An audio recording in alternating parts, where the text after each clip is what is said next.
ঈশ্বৰৰ অনুগ্ৰহ আৰু ঈশ্বৰৰ আশীৰ্বাদ যিবিলাকৰ জীৱনত থাকে, যিবিলাক অভিষিক্ত হয়, তেওঁলোকৰ জীৱনত ঈশ্বৰৰ অনুগ্ৰহ আৰু ঈশ্বৰৰ আশীৰ্বাদ থাকে।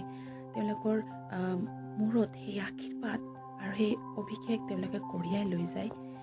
সেই ব্যক্তিবিলাকৰ জীৱনত বা সেই ব্যক্তিবিলাকৰ এগেইনষ্টত যিবিলাকে প্লেনিং কৰে, তেওঁলোকক হাৰ্ম কৰিবৰ কাৰণে, তেওঁলোকৰ পথত বাধা জন্মাবৰ কাৰণে, তেওঁলোকৰ বিৰুদ্ধে অনেক ৰকম কথা ওলাবৰ কাৰণে বা বহুত ধৰণৰ প্লেনিং কৰে তেওঁবিলাকক পেলাবৰ কাৰণে, কিন্তু তেওঁলোকে কেতিয়াও ছাকচেছ হ'ব নোৱাৰে, তেওঁলোকে কেতিয়াও সফলতা প্ৰাপ্ত কৰিব নোৱাৰে। কাৰণ সেই অভিষিক্ত ব্যক্তিৰ ওপৰত কি থাকে? ঈশ্বৰৰ অনুগ্ৰহ, ঈশ্বৰৰ আশীৰ্বাদ, ঈশ্বৰৰ প্ৰটেকশ্যন থাকে। Praise the lord. আজি বহুত মানুহবিলাক যিবিলাক ঈশ্বৰৰ অনুগ্ৰহত বাঢ়ি যায়, যিবিলাক ঈশ্বৰৰ আশীৰ্বাদত বাঢ়ি যায়, তেওঁবিলাকক কিছুমানে হিংসা কৰে, তেওঁবিলাকক কিছুমানে ঈৰ্ষা কৰে, কিন্তু তেওঁবিলাকে একোতে সফলতা পাব নোৱাৰে।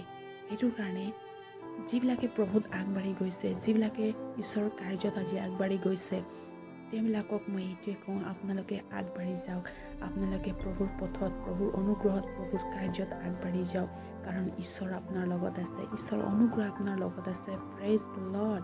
আপুনি নিৰাশ হ'ব নালাগে। আজি যিবিলাক শত্ৰু আপোনাৰ এগেইনষ্টত আছে, তেওঁবিলাক হৈছে আপোনাক আৰু উন্নতিৰ পথত আগবঢ়াই লৈ যাবৰ কাৰণে। আজি তেওঁবিলাকৰ কাৰণে আপুনি প্ৰাৰ্থনা কৰক, নিজৰ শত্ৰুবিলাকৰ কাৰণে প্ৰাৰ্থনা কৰা, হাও নিদিওঁ তেওঁলোকৰ কাৰণে প্ৰাৰ্থনা কৰা বুলি ঈশ্বৰৰ বাক্যত কৈছে। নিজৰ শত্ৰুৰ নিমিত্তে প্ৰাৰ্থনা কৰা আৰু প্ৰেম কৰা বুলি কৈছে। আজি যিবিলাকে আপোনাৰ বিৰুদ্ধে আছে, বিপক্ষে আছে, সেইবিলাকৰ কাৰণে আপুনি প্ৰাৰ্থনা কৰক। ঈশ্বৰে আপোনাক সহায় কৰিব। ঈশ্বৰে আৰু আপোনাক অনুগ্ৰহত আগবঢ়াই লৈ যাব, আৰু আপোনাক ঈশ্বৰে তেওঁৰ কাৰ্যৰ নিমিত্তে, তেওঁৰ ৰাজ্যৰ নিমিত্তে আপোনাক ব্যৱহাৰ কৰিব। Praise the lord.